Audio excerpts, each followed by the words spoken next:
This is a 24-inch pillow.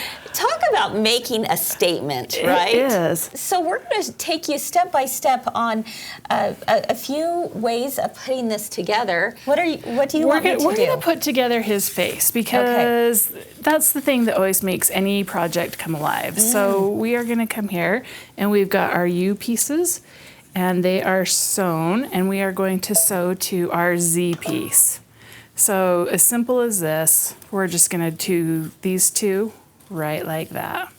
And so right sides together and sew that one. Okay. All right, so I'm using a 1/4 inch seam allowance here. Are you with your Q2? Are you? You bet I am. Q2 for the win, I knew you would be. Okay, so it's looking like this. Let's take a look.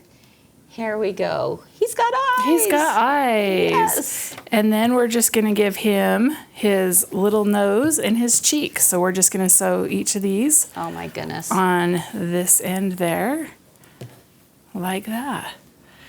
Okay. Super easy. I gotta tell you, as I'm sitting here at the sewing machine, I'm really glad for my extension table. Can I just say that? Yes, because you can set that right there and you're like good to go.